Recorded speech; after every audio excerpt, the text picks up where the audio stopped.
I got a question. I got a question. Have you ever went to dinner on a cruise ship and it took so long that you missed the show that you had been wanting to see and you had planned the whole time to go see this? Well, one of the stories we're going to talk about today may change the way you do dinner on your next cruise.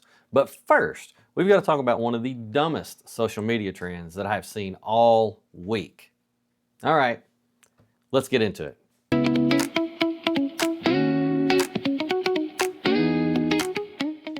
This is Cruise News and Views. I am your host, David, from Travel by David, where we're going to keep you informed in the cruise world, where you can sit back and go, oh, I didn't know that. Or maybe, wow, that's a different perspective.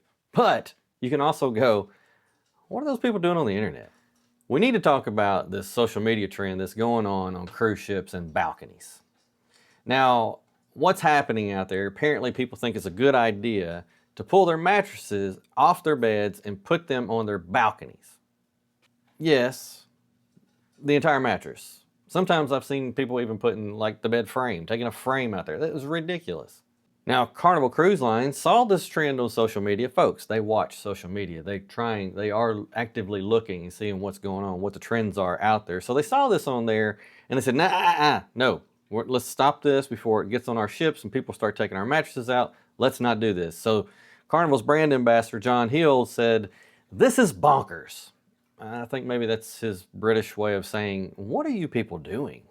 Now, when you think about this, there are a lot of problems with this. First, it's a safety hazard, guys. You could cause a trip hazard out on the balcony. Nobody needs to have a trip hazard out on the balcony more than there already is with chairs and tables. We just don't need that. Not to mention, you're putting the bedding outside where the humidity and the ocean air can get to it and it make it damp. But also, can you imagine the room steward coming in the next morning? Where the heck did the bed go? Sir, did you get hungry in the middle of the night and didn't want to go to the buffet? Did you eat the mattress? What's going on here? Now, Carnival did joke around and say, hey, look, if we catch you doing this, we're going to put you to work. You're going to work with the room stewards and you're going to make all the beds up. Now, that for me would stop me right there. Nope, I'm not doing that. I go on a cruise so I don't have to make up my beds.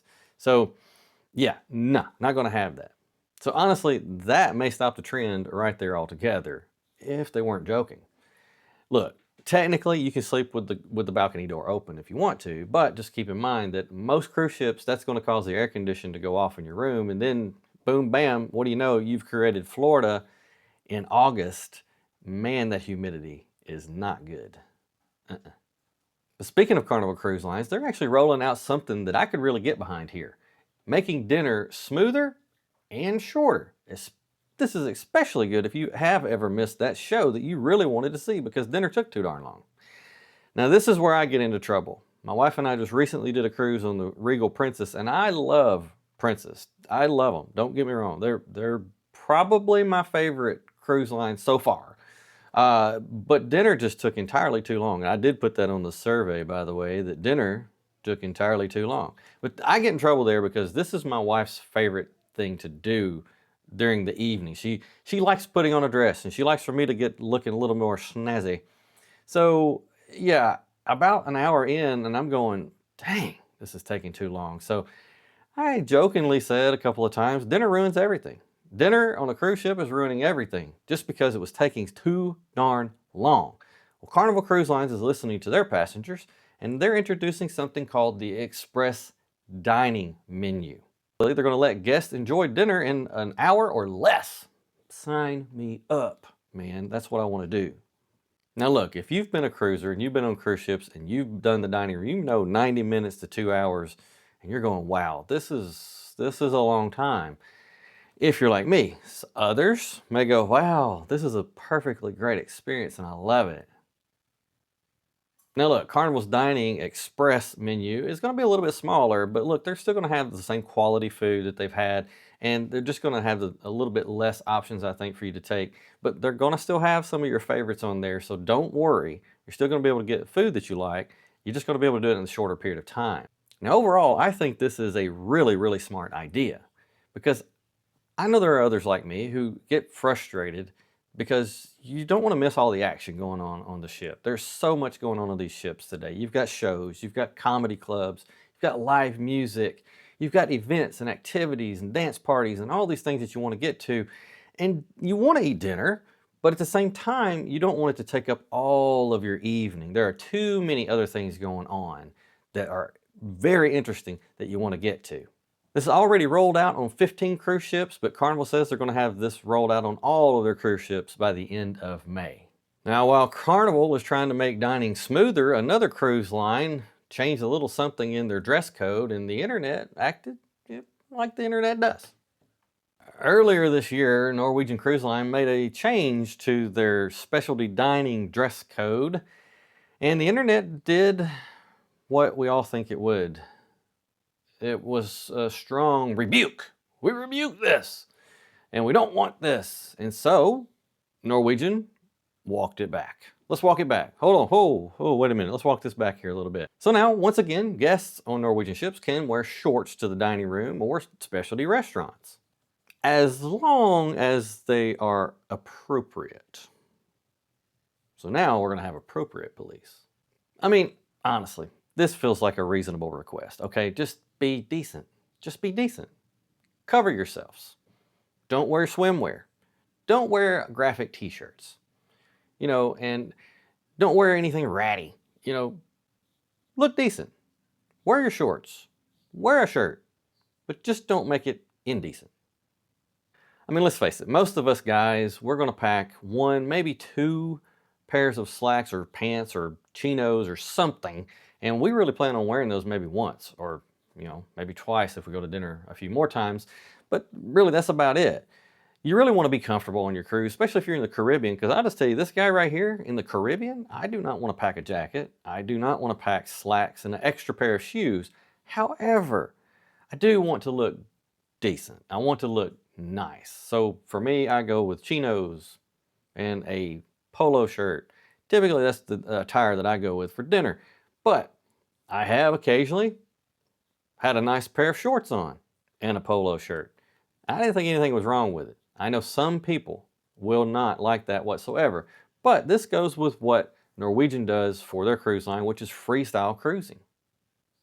So all I can say about this is let's make it a good middle ground here. Wear your shorts, wear your shirts, don't wear your short shorts, don't wear your swimwear, and let's make it nice, because nobody really wants to sit down next to a guy with 4 holes in his shirt saying, "Bear me, dude." Nah, nobody wants that. Save that for the Lido deck. All right, save that for the Lido deck.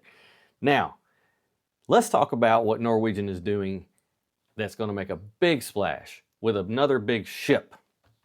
The Norwegian Luna has now joined Norwegian's fleet. They have taken delivery of that ship. It's 156,000 gross tons, holds about 3,500 to 3,600 passengers, and man, it looks gorgeous from all the photos that I've seen. This ship is now one of the largest ships in the Norwegian fleet, and like most new ships, it's got all kinds of the good new toys that all the ships have. There are 17 dining venues, 18 bars and lounges, and there's something called an aqua slider, which I think is a hybrid between a roller coaster and a water slide. They merged and said, oh, let's have an aqua slider. Sounds fun to me, but I'm not 25 anymore, and I don't know if I want to be sliding down that thing with nothing but anyway, I don't know if I want to be doing that at my age anymore, but I might. I probably will try it at least once. Now the ship is going to be sailing out of Miami, doing Bahamas and Caribbean cruises. Those itineraries should be off the charts. One thing that stuck out to me is the entertainment that's going to be on this ship. They're having a show that's a tribute to Elton John, plus they're going to have a show about the Eagles. Now, if you're in my age group, that may have made those ears perk up and go, wait a minute, I might like to go check that out. So that's the cruise news and views from the past week. We've got balcony shenanigans bringing our mattresses out. We've got Carnival trying to speed up dinner so the rest of us can get on with it. We got a dress code that has gone back and forth, but now I think we've settled on something. And we have a brand new ship that has joined Norwegian's fleet. So now I want to hear from you. If cruise lines allowed it, would you pull that mattress out there and sleep on that balcony? And number 2, are you an express dining cruiser?